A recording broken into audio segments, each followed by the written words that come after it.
কান্টুল গ্রামের পাশেই একটি ঘন বন ছিল। সেই বনে বাস করত একটি টুনি পাখি। মা টুনটুন, তুই একটু বাসায় থাক বুঝলি, আমি একটু গিয়ে দানা খুঁজে নিয়ে আসি। কাল যা দানা এনেছিলাম তা তো সব খেয়ে ফেলেছিস। ঠিক আছে মা, তুমি যাও, আমি বাসাতেই আছি। তবে তাড়াতাড়ি আসবে কিন্তু, আমার তো ভীষণ খিদে পেয়েছে। এরপর টুনি তাড়াতাড়ি করে বনে যায় এবং অনেক খোঁজাখুঁজি করে কিছু দানা নিয়ে আসে। টুনি বাসাতে ফিরে দেখে টুনটুন বাসায় নেই। দেখেছো, ও নাকি বললো ওর অনেক খিদে লেগেছে, তার জন্য আমি তাড়াতাড়ি করে বাসায় আসলাম। আর এসে কিনা দেখি বাসায় নিয়ে খেলতে গেছে। এই মেয়েটাকে নিয়ে আমি আর পারি না বাপু, সারা দিন শুধু এদিক ওদিক ঘুরে বেড়ানো। মা মা, তুমি এসেছো? দাও দাও, আমাকে দানা খেতে দাও। আমি তো দানার জন্য বাইরে অপেক্ষা করছিলাম। হ্যাঁ, সে তুমি কত অপেক্ষা করেছো আমি সব জানি। নে নে, এখন খেয়ে নে। এরপর তারা দুই মা মেয়ে মিলে খাবার খেতে শুরু করে। এভাবেই টুনির দিনকাল ভালোই চলছিল।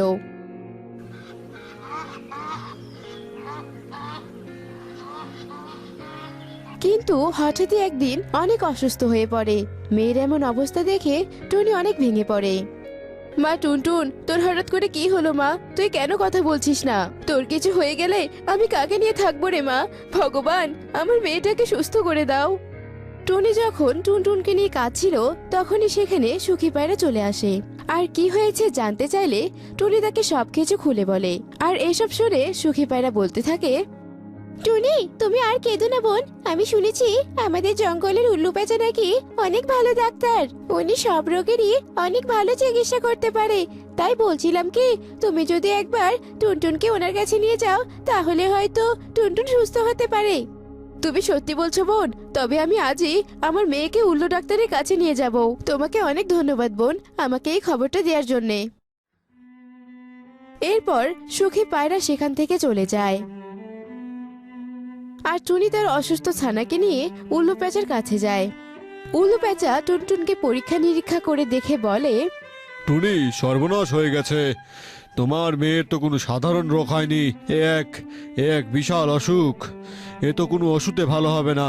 তোমার মেয়েকে একমাত্র তুমিই বাঁচাতে পারো। তুমি যদি ওকে কলা গাছে ধরা আনারস খাওয়াতে পারো তবেই ওর রোগ ভালো হবে। আর সেই কলা গাছ তোমাকেই রোপণ করতে হবে এবং সেই বীজও তোমাকেই খুঁজে বের করতে হবে। এইসব তুমি কি বলছো উল্লু প্যাঁচা? কলা গাছে আনারস? কিন্তু এমন বীজ আমি কোথায় পাবো? তুমি যদি জেনে থাকো তাহলে আমাকে একটু সাহায্য করো। শোনো, তুমি এই বীজ পাবে একমাত্র মেঘের রাজ্যে। আর মেঘের রাজ্যে থাকে ঈগল মহারাজ। তুমি সেই ঈগল মহারাজের কাছ থেকে বীজ এনে যদি রোপণ করো তাহলে সেখান থেকে কলা গাছ হবে। আর কলা গাছে ধরবে আনারস। সেই আনারস তোমার মেয়েকে খাওয়ানোর পরই তোমার মেয়ে সুস্থ হয়ে উঠবে। যাও টুনি, আর দেরি করো না। তুমি যখন বলছো তবে আমি নিশ্চয় যাব। আমি আমার মেয়েকে বাঁচাবই। ও ছাড়া যে আমার আর কেউ নেই। এরপর টনি ওর ছানাকে নিয়ে বাসায় চলে যায়। মেঘের দেশে যাওয়ার জন্য রওনা হয়। আর উঠতে উঠতে টনি নদী, বন, পাহাড় সবকিছু পাড়ি দেয় এবং এক পর্যায়ে উঠতে উঠতে সে অনেক ক্লান্ত হয়ে যায়। না, আমি আর উঠতে পারছি না। এবার কোথাও আমাকে একটু বিশ্রাম নিতে হবে। তারপর টনি একটি পাহাড়ের উপর উঠে বসে এবং সেখানে উঠে দেখতে পায় একটি লাল ফল। টনি সেই লাল ফলটি নিয়ে আবার রওনা হয়।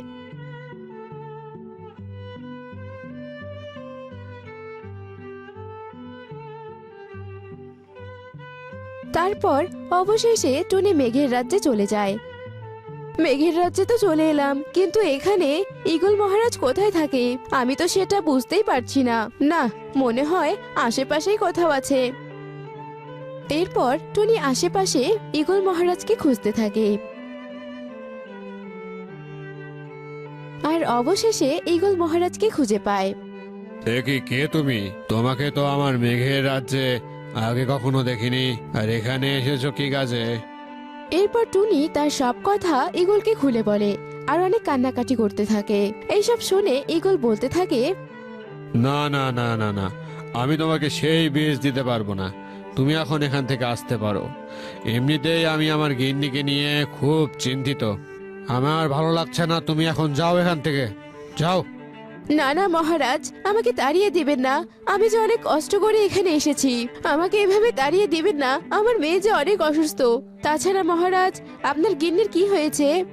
আমার গিন্নি কয়েকদিন হলো কিছুই খেতে পারছে না।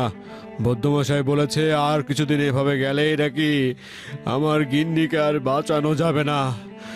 টুনি, টুনি, তুমি যদি আমার গিন্নিকে সুস্থ করতে পারো তবে আমি তোমাকে সেই বীজটা দেব। মহারাজ, আপনি আমাকে রানীমার কাছে নিয়ে চলুন। আমি যে করেই হোক রানীমাকে সুস্থ করে তুলব। এরপর টুনি ঈগল রানীর কাছে যায় আর তার হাতে থাকা লাল ফলটি ঈগল রানীকে খাইয়ে দেয়। আর সেই লাল ফলটি ঈগল রানীকে খাওয়াতেই রানী সুস্থ হয়ে যায়। রানী সুস্থ হয়ে তার পাশে থাকা ফলগুলো খেতে থাকে, যা দেখে ঈগল খুব খুশি হয় আর টুনির হাতে সেই বীজটি দিয়ে দেয়। ধন্যবাদ মহারাজ, আপনাকে অসংখ্য ধন্যবাদ। এখন আমি তাহলে আসি। আপনি আমার অনেক বড় উপকার করলেন। এরপর টুনি সেই বীজটি নিয়ে তার বাসার দিকে রওনা দেয়।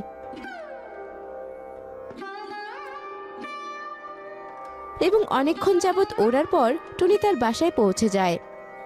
তারপর টুনি আর দেরি না করেই তার বাসার সামনে সেই বীজটি রোপণ করে। যাক, অবশেষে বীজটা রোপণ করা হলো। এখন শুধু সেই কলা গাছ আর কলা গাছে আনারস ধরার বাকি। যাই, একটু মেয়েটার কাছে যাই। মেয়েটা হয়তো অনেকক্ষণ ধরে না খেয়ে আছে। এরপর পরের দিন সকালে টুনি যখন ঘুম থেকে উঠে বাহিরে আসে, তখন সে দেখতে পায় সেই বীজটি থেকে একটি কলা গাছ হয়েছে আর সেই কলা গাছটিতে একটি আনারসও ধরেছে। এসব কিছু দেখে টুনি ভীষণ অবাক হয়ে যায়। আরে বাহ, সত্যি তো কলা গাছে আনারস ধরেছে। তবে ভগবানের আশীর্বাদে আমি আমার মেয়েটিকে বাঁচাতে পারবো। যাই, আর দেরি না করাই ভালো। এরপর টুনি সেই আনারসটি নিয়ে তার মেয়েকে খাইয়ে দেয়। আনারসটি খাওয়াতেই তার মেয়ে টুনটুন খুব তাড়াতাড়ি সুস্থ হয়ে যায়। আর টুনটুনকে সুস্থ দেখে টুনি অনেক খুশি হয়।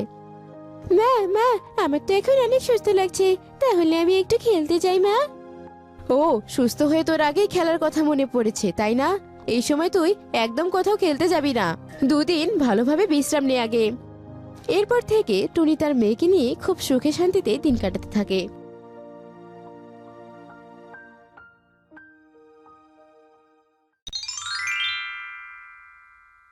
আজ আমি অনেক খুশি। আজ আমি নতুন রূপ ধারণ করেছি। আজ বড্ড সুন্দর লাগছে আমাকে দেখতে, একদম সবার নজরে লাগার মতো। আর আমার গা থেকে অনেক সুগন্ধ বেরোচ্ছে। সবাই আমার সুগন্ধে মুগ্ধ হয়ে যাবে। এসব ভাবতে ভাবতে পাকাম নিজে নিজে হাসতে থাকে। কিরে, তুই আর এই কাছে থেকে কি করবি? সবাই তো আমার দিকেই তাকাবে আর সবাই আমারই প্রশংসা করবে। তুই দেখ, আমি দেখতে কতটা সুন্দর হয়ে গেছি। তুই তো আগের মতোই রয়ে গেছিস। তোর গায়ের রং আর পাতার রং তো একই। তোকে তো কোনো পাখির চোখেই পড়বে না। তুই আমাকে এমন ভাবে বলছিস কেন রে? তুই আর আমি তো একই ফল। আর তোর নামও যা, আমার নামও তো সেটাই। আর কদিন পর আমিও যখন পাকবো, ঠিক তখন তোর গায়ের রঙের মতন আমারও গায়ের রং হবে, ঠিক তোর মতোই।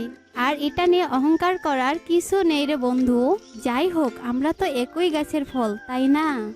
এই চুপ কর তো, তুই আমাকে বন্ধু বলতে আসবি না। আমি তোর বন্ধু নই। তোর চেহারা দেখ আর আমার চেহারা দেখ, আমি কত সুন্দর হয়েছি। আর আমাকে দেখে তোর অনেক হিংসে হচ্ছে, তাই না? আমার এমন আকর্ষণীয় চেহারা দেখে তোর বুঝি সহ্য হচ্ছে না? তুই এভাবে বলছিস কেন? আমি এসব কথা কখনো ভাবিনি রে। আর নিজেকে নিয়ে কখনো অহংকারও করি না। আর এভাবেই দু আমের মধ্যে ঝগড়া হতো। একদিন সুখী পায়রা এসে পাকা আমটা যে ডালে ধরা ছিল সে ডালে এসে বসে। আর এ দেখে পাকা আম তো ভীষণ রেগে যায়। এই, তুই আমার ডালে বসলি কেন রে? তোর ওজনে যদি আমার ডালটা ভেঙে যায় তখন কি হবে? হ্যাঁ, তোর গায়ের ময়লা যদি আমার গায়ে পড়ে তাহলে তো আমার সৌন্দর্য নষ্ট হয়ে যাবে। ওঠ ওঠ বলছি, এখান থেকে চলে যা বলছি। পাকা আম বন্ধু, তুই এভাবে বলছিস কেন? নিশ্চয় এই পাখিটা ক্লান্ত হয়ে এখানে বসেছে আর একটু বিশ্রাম নিচ্ছে। তাতে তো সমস্যা কি বলতো? পাখি বন্ধু, তুমি আমার এখানে আসো, আমার ডালে বসে বিশ্রাম নাও। তোমার যতক্ষণে ইচ্ছা আমার ডালে বসে থাকতে পারো। আমি তোমায় কিছুই বলবো না পাখি। এরপর সুখী পায়রা সেখান থেকে উড়ে এসে কাঁচা আমের ডালে বসে। আর কাঁচা আমের সাথে গল্প করতে থাকে। আর এভাবেই বেশ কিছুক্ষণ কেটে যায়। এই পাখি বলতো, কে বেশি সুন্দর, কাঁচা আম নাকি আমি? বলতো কাকে বেশি সুন্দর লাগছে, আমাকে নাকি কাঁচা আমকে? আমি দেখতে অনেক সুন্দর, তাই না রে? দেখো, তোমরা দুজনেই তো আমার কাছে সুন্দর, কারণ তোমরা যে দুজনেই একই গাছের ফল। কারণ তোমার গায়ের রংটা একটু আগে বদলে গেছে, তাই তুমি আগে পেকে গেছো। তবে কাঁচা আম পাকলে ওর গায়ের রঙও তোমার মতো হলুদ হবে। তাই দুজনের মূল্যই আমার কাছে সমান। আর তাছাড়া তোমার ব্যবহার মোটেও সুন্দর নয়, কাঁচা আমের ব্যবহার অনেক সুন্দর। পাখির কথাগুলো পাকা আমের মোটেও ভালো লাগে না। সে পাখির কথা শুনে ভীষণ রেগে যায়। এই তুই থাম তো, আমি সব বুঝতে পারছি। ওই কাঁচা আম তোকে ডালে বসতে দিয়েছে বলে তুই ওর পক্ষ নিয়ে কথা বলছিস, তাই না? শয়তান পাখি কোথাকার, তুই না বললেও আমি জানি আমি কাঁচা আমের চেয়ে অনেক বেশি সুন্দরী আর অনেক সুস্বাদু বটে। শয়তান পাখি, তুই এক্ষুনি এখান থেকে চলে যা বলছি। তুমি সত্যি অনেক বোকা, আমি কারো পক্ষ নেইনি, যা সত্যি তাই বলেছি। এ কথা বলে সুখী পায়রা সেখান থেকে উড়ে চলে যায়। তুই পাখি বন্ধুকে ওভাবে বললি কেন? হ্যাঁ, তোর কথায় পাখি বন্ধু হয়তো নিশ্চয়ই অনেক কষ্ট পেয়েছে। নিজেকে নিয়ে এত অহংকার করিস না বন্ধু, জেনে রাখিস অহংকার কিন্তু পতনের মূল। এই তোর জ্ঞান দাও বন্ধ করবি? হ্যাঁ, চুপ করে থাক একদম, আমাকে মোটেও জ্ঞান দিতে আসবি না। এসব কথা বলে পাকা আম আবারও কাঁচা আমকে কথা শোনাতে থাকে। আর এভাবেই দুই আমের দিন কাটছিল। একদিন টুনটুন কাঁদতে কাঁদতে কাঁচা আমের ডালে এসে বসে। এ দেখে কাঁচা আমের অনেক মায়া হয়। এ কি ছোট টুনটুন, কি হয়েছে তোমার? তুমি এভাবে কাঁদছো কেন? না, আমি কারোর সাথে কথা বলবো না, আর মায়ের কাছেও ফিরে যাব না। এসব তো বুঝলাম টুনটুন, কিন্তু কি হয়েছে তোমার সেটা বলবে তো। তোমার মা কি করেছে তোমার সাথে? মা আমাকে বকেছে, অনেক বকেছে। মাকে না বলে আমি বাসা থেকে সব মিষ্টি খেয়েছিলাম, তার জন্য মা আমায় কতগুলো কথা শোনালো, অনেকগুলো বকা দিয়েছে। ও আচ্ছা, এজন্য বোধ হয় তোমার মা অনেক রাগ করেছে। তোমার মা তো ঠিক কথাই বলেছে টুনটুন, না বলে কোনো জিনিস নেওয়াকে চুরি বলে, বুঝলে? আর চুরি করা খুবই খারাপ কাজ। যদি তোমাকে নিষেধ না করে তাহলে তুমি বড় হয়ে অনেক বড় খারাপ কাজ করবে আর অনেক বিপদে পড়তে পারতে। আর শোনো টুনটুন, তুমি যে একসঙ্গে এতগুলো মিষ্টি খেয়ে ফেলেছো, এতে তুমি অসুস্থ হয়ে যেতে পারো। আর তুমি জানো না অতিরিক্ত কোনো কিছু খাওয়া ভালো না। তুমি আর তোমার মায়ের উপর রাগ করে থেকো না টুনটুন, তুমি বাড়ি ফিরে যাও। না টুনটুন, তুমি ভুলেও কাঁচা আমের কথা শুনো না। তুমি যা করেছো একদমই ঠিক করেছো। তোমার মা তোমাকে মোটেও ভালোবাসে না, বিনা কারণে তোমায় কত বকেছে। আর কাঁচা আম তো দেখতেও খারাপ, তাই তোমাকে খারাপ বুদ্ধি দিয়েছে। একই বন্ধু, তুই এই ছোট ছানাটাকে এভাবে কেন বলছিস বলতো? বলছি টুনটুন, তুমি আমার কথা শোনো। তোমার মা তোমায় অনেক ভালোবাসে, বুঝলে? তোমার মা তোমাকে বকা দেওয়ার পর নিশ্চয়ই মনে মনে অনেক কষ্ট পাচ্ছে। তুমি বাসায় ফিরে যাও টুনটুন, তোমার মা তোমার জন্য অপেক্ষা করছে। কাঁচা আমের এমন কথা শুনে টুনটুন দ্রুত বাসায় ফিরে যায়। আহারে, তখন যে মেয়েটাকে আমি এভাবে কত কথা শোনালাম, মেয়েটা নিশ্চয়ই অনেক কষ্ট পেয়েছে। না জানি আমার ছোট্ট মেয়েটা রাগ করে কোথায় জানি গেল। হে উপরওয়ালা, আমার মেয়েটা কোথায় গেল? টুনির কথা শেষ হতে না হতেই টুনটুন বাসায় ফিরে আসে।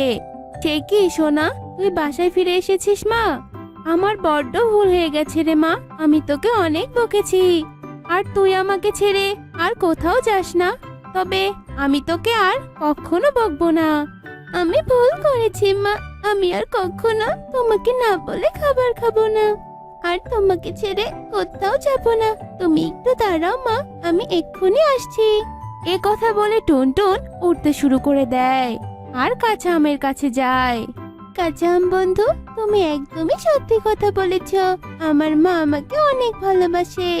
আমায় বকে দিয়ে আমার মা অনেক কষ্ট পেয়েছে জানো। তোমাকে অনেক ধন্যবাদ কাঁচা আম বন্ধু। আর শয়তান পাকা আম, তুই আমাকে অনেক খারাপ কথা বলেছিস। আর তুই অনেক অহংকারী, তাই না? আর তুই তো এখন পেকেও গেছিস। আর এবার আমি তোকে পেরে নিয়ে বাসায় যাব আর অনেক মজা করে খাবো। এসব কথা শুনে পাকা আম ভীষণ ভয় পায়। এসব তুমি কি বলছো টুনটুন? বন্ধু কাঁচা আম, তুমি বাঁচাও আমাকে। এ নাকি আমাকে নিয়ে যাবে আর খেয়ে ফেলবে। বন্ধু, অহংকারের পতন এভাবে হয়, বুঝেছো? তুমি আগে পেকেছিলে বলে তুমি অহংকার করে কত কথা শুনিয়েছে আমাকে। কিন্তু বন্ধু, এটা তো একবারও ভাবিসনি আমার আগে তোকে অন্যের খাবার হতে হবে। তোকে দেখে এখন আমি হাসি ঠাট্টা করব না রে।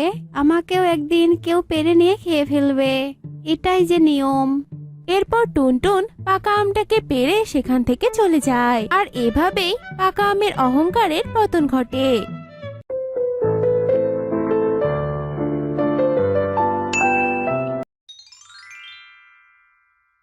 যখন থেকে গৌরী কাকের বিয়ে কালু কাকের সাথে হয়েছে, তখন থেকে কালুর জীবনটা যেন শেষ হয়ে গেছে। কারণ গৌরীকে তার স্বামীকে খুব জ্বালাতো। গৌরী কখনোই কালুর কোনো কথা শুনতো না। তুমি আবার কালকের মতো ঘুরতে যেও না, বুঝেছো? আমি দানা খুঁজতে যাচ্ছি। খুব এসেছে আমাকে আটকাতে। আজকে তো আমার বান্ধবীর বাড়িতে ফাংশন আছে, আমি তো যাবই যাব। আমি এভাবে ঘরে কিছুতেই বন্দি হয়ে থাকতে পারবো না বাবা, এই আমি যাচ্ছি। এই বলে গৌরী ঘর থেকে বেরিয়ে যায়, আর কালু কাক দাঁড়িয়ে দাঁড়িয়ে তার স্ত্রীর চলে যাওয়ার দৃশ্য হা করে দেখছিল। গৌরী কাক অন্য জঙ্গলে তার বান্ধবীর কাছে যায়। আচ্ছা বন্ধু, তুমি বলো তো, তোমার স্বামীও কি তোমাকে বাহিরে যেতে নিষেধ করে? আমি তো প্রথম দিন থেকে আমার স্বামীকে একদম বশ করে রেখেছি। ও তো কখনোই আমার সামনে উচ্চ স্বরে কথাও বলতে পারে না, আবার কোথাও যেতে নিষেধ করবে কি? ও তাই বুঝি। আর এইদিকে আমার স্বামী তো সব সময় আমার উপর খবরদারি করে। বলে কি, এখানে বসবে ওখানে বসবে না, এখানে যাবে ওখানে যাবে না, সব সময় শুধু খবরদারি আর খবরদারি। বিয়ে করে একদম অসহ্য লেগে গেছে আমার। তাহলে তুমি তাকে কেন ছেড়ে দিচ্ছ না? আরে আরে হ্যাঁ হ্যাঁ, আমি তো এটা কখনো ভেবেই দেখিনি। আমি কি বুড়ি হয়ে গেছি নাকি? হ্যাঁ হ্যাঁ হ্যাঁ বন্ধু, আমিও তো তাই বলছি। ভালো একটা পাখি দেখে তুমি বিয়ে করে নাও, বুঝেছো? এমন একটা পাখিকে বিয়ে করবে যে তোমাকে বাইরে ঘুরতে একদম নিষেধ করবে না। তুমি তো একদম ঠিক কথাই বলেছো বন্ধু। তুমি দেখো, আজ শুধু আমি বাড়িতে যাই, বাড়িতে গিয়ে কোনো না কোনো বাহানা বানিয়ে ওই কালুর সাথে আমি ঠিক ঝগড়া করব। তারপর ওই কালুকে তো আমি ছেড়েই দেবো। জানো টুনি, গড়ি আমার একটা কথাও শোনে না। আমি তো ওর প্রয়োজনীয় সবকিছুই ওকে এনে দেই, তবুও যদি ও আমার কথা না শোনে তাহলে আমি কি করব বলো তো? এই তো গত মাসে আমি ওকে সোনার ঝুমকা বানিয়ে দিয়েছি, তারপর আবার কয়েকদিন আগে সোনার চুড়িও নিয়ে এসে দিয়েছি। আবার রোজ রোজ কত ভালো ভালো খাবার এনে দেই, তবুও গড়ি একটুও খুশি হয় না, জানো? কালু ভাই, তুমি কোনো চিন্তা করো না, ভালোবাসা দিয়ে আমরা সবটা বদলে দিতে পারি। তুমি এক কাজ করো, তুমি গৌরীকে আরো ভালো করে বোঝাও আর ভালোবেসে বোঝাও। বেশি বেশি ভালোবাসলে দেখবে গৌরী সবটা বুঝবে। টুনির এমন কথাতে কালু কাক খুশি হয়ে কবুতরের মিষ্টির দোকানে যায়। চাচা কবুতর, দয়া করে আমাকে রসগোল্লা দাও তো। আমি শুনেছি তোমার দোকানের রসগোল্লা নাকি খুব সুস্বাদু। আমার দোকানের রসগোল্লা তো আশেপাশের বনেও অনেক জনপ্রিয়। এই নাও, আর হ্যাঁ, খেয়ে আমাকে জানিয়ে দিও রসগোল্লাগুলো কেমন হয়েছে। এই রসগোল্লাগুলো তো গড়ি খাবে, আমি খাবো না। গড়ি খেয়ে বলবে যে রসগোল্লা কতটা সুস্বাদু। ও এই ব্যাপার, তা ঠিক আছে, তুমি দেখে নিও আমার দোকানের রসগোল্লা খেয়ে গড়ি কত সুন্দর তোমার সাথে মিষ্টি মিষ্টি কথা বলে। এরপর কালু কাক রসগোল্লা কিনে বাড়িতে ফিরে যায়। সন্ধে প্রায় গড়িয়ে এসেছে। গড়িও তার বান্ধবীর বাড়ি থেকে নিজের বাড়িতে ফিরে এসেছে। সারপ্রাইজ! এই দেখো, আজ আমি আমার স্ত্রীর জন্য কি নিয়ে এসেছি। শোনো শোনো, এত অভিনয় করার কিছুই নেই, যা বলবে সোজাসুজি বলে দাও। তোমার মধ্যে দেখছি সব সময় শুধু খারাপই থাকে। এই দেখো, আমি তোমার জন্য মিষ্টি মিষ্টি রসগোল্লা নিয়ে এসেছি। রসগোল্লা দেখে তো গড়ির জিভে জল চলে আসে। ও মা, আচ্ছা আচ্ছা ঠিক আছে, আমাকে দাও, আমি খেয়ে দেখি কেমন খেতে। এরপর গরিকা তার স্বামীর কাছ থেকে রসগোল্লা নিয়ে গপ গপ করে খেতে শুরু করে। আরে আরে বউ, এবার তো বলো রসগোল্লাগুলো কেমন খেতে। একদম পচা ফ্যাকাশে স্বাদহীন রসগোল্লা, ছি, আমার মুখটার স্বাদ একেবারেই নষ্ট হয়ে গেল। আমি যে কেন এই পচা রসগোল্লাগুলো খেতে গেলাম কে জানে, ছি ছি ছি ছি। গরিকাক রসগোল্লাগুলোর বদনাম করলো, কারণ সে যে আজ তার স্বামীর সাথে ঝগড়া করবে। ও তাই বুঝি, সে যাই হোক। আচ্ছা শোনো, তুমি সকাল থেকে কোথায় ছিলে বলো তো? এখন কিন্তু যুগ জামানা খুব একটা ভালো না, তাই বলছি কি তুমি এখন থেকে ঘরে বেশি থাকবে আর বাইরে কম যাবে। চুপ কর বদমাস কাক, আমার যেখানে ইচ্ছে আমি সেখানে যাব। তুই কে হ্যাঁ আমাকে আটকানোর? তাছাড়া আমি তোমার বোনের ব্যাপারে তো সবটা জানি। তোমার বোন তো নিজের পেছনে পাঁচটা কাক নিয়ে ঘুরছে, আমার ব্যাপারে এত না ভেবে নিজের বোনের ব্যাপারে ভাবো। হুঁ। নিজের বোনের ব্যাপারে এমন কথা শুনে তো কালো ভীষণ রেগে যায়। বাস চুপ করো তুমি, আর একবার যদি তুমি আমার বোনের কথা বলেছ তো তো তো তুমি কি করবে শুনি? আমাকে বুঝি তুমি ঘর থেকে বের করে দেবে? এটা তো ভীষণ ভালো কথা। আমি তোমার সাথে আর থাকতেও চাই না। তোমার মতো বুড়ো কাকের সাথে কে থাকতে চায় বলো তো? আমি কালকে আরেকটা বিয়ে করে নেব। আমি আবার তোমাকে কখন বললাম যে তোমাকে আমি বাড়ি থেকে তাড়িয়ে দেব? তুমি তো শুধু শুধু আমাকে রাগাচ্ছ। কারোর কোনো কথায় পাত্তা না দিয়ে গড়ি নিজের মুখ অন্য পাশে করে শুয়ে পড়ে।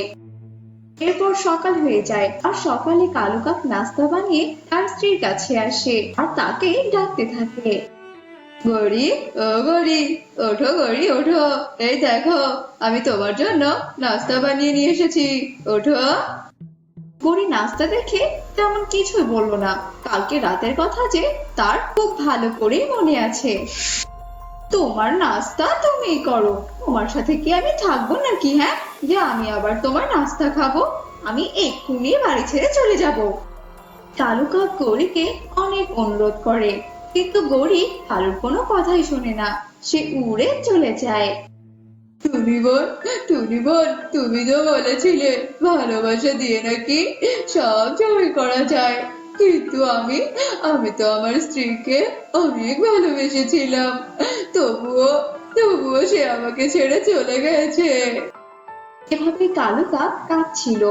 এদিকে গৌরী তার বান্ধবীর বাসায় যাওয়ার জন্য উড়ছিল। ওড়ার সময় গৌরীর পানির তেষ্টা পায়, সে নদীর পাড়ে নেমে পড়ে। ঠিক তখনই একটা কাক উড়তে উড়তে সেখানে চলে আসে। আরে আরে সুন্দরী কাক, তুমি এখানে একা কেন বসে আছো? তুমি কিন্তু দেখতে খুব সুন্দর। বলছি কি তুমি আমাকে বিয়ে করবে? হ্যাঁ হ্যাঁ অবশ্যই করব।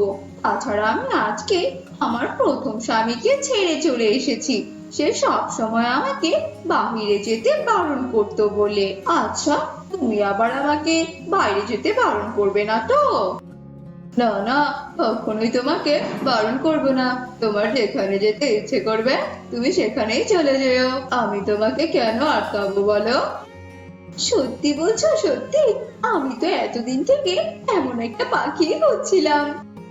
আমি তোমাকে অনেক ভালো রাখবো, তুমি সারাদিন বাইরে ঘোরাফেরা করবে আর সন্ধে হলে ঘরে চলে আসবে, কেমন? তোমার কাজে কেউই তোমাকে কখনোই বাধা দেবে না।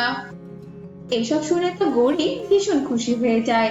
সে আর কোনো কিছু না ভেবে সেই অচেনা কাকটিকে বিয়ে করে নেয়। আমার লক্ষ্মী স্বামী, আমার খুব ক্ষুধা পেয়েছে, আমাকে কিছু খেতে দাও। ঠিক আছে ঠিক আছে, চলো চলো বাড়িতে ফিরে যাই, আর বাড়িতে গিয়ে দুজনে মজা করে বিরিয়ানি খাবো। এরপর গৌরী তার নতুন স্বামীর সাথে খুশি হয়ে যেতে থাকে। আরে আরে গৌরী, তুমি এখানে? তুমি আবার আমার স্বামীর সাথে এখানে কি করছো? এসব আবার তুমি কি বলছো বান্ধবী? এটা আবার তোমারও স্বামী?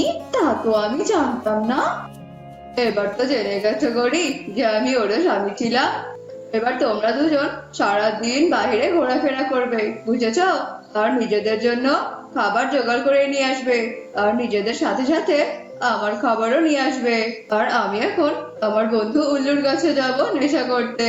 তোমরা দুজন গিয়ে খাবার খুঁজে নিয়ে এসো, যাও। তুমি আমাকে মিথ্যে কথা বলে বিয়ে করেছো?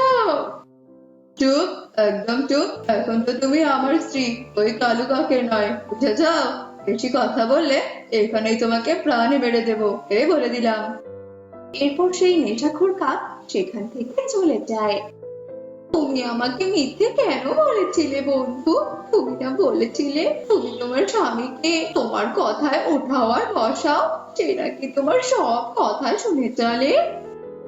আসলে বন্ধু হয়েছে কি, আমি তো তোমার মুখ থেকে তোমার স্বামীর প্রশংসা শুনে অনেক হিংসে করতাম, তাই আর কি তোমাকে আমি মিথ্যে কথা বলেছি। আমার স্বামী তো ভীষণ বাজে আর নেশাখোর, সব সময় আমাকে অনেক মারধর করে, কিন্তু এখন আমার চিন্তাটা একটু হলেও কমে গেছে। কমে গেছে? কিন্তু সেটা আবার কি করে বন্ধু? কেননা আমার ভাগের অর্ধেক মার এখন থেকে তোমার ঘাড়ে পড়বে। বন্ধুর মুখ থেকে এমন কথা শুনে গরিকা ভীষণ কষ্ট পায় আর কাঁদতে থাকে। তখন গরির প্রথম স্বামী কালুর কথা তার ভীষণ মনে পড়ে। গরিকা নিজে ভালো থাকার জন্য ভুল পথ বেছে নিয়েছিল, আজ গরি তারই শাস্তি পাচ্ছে।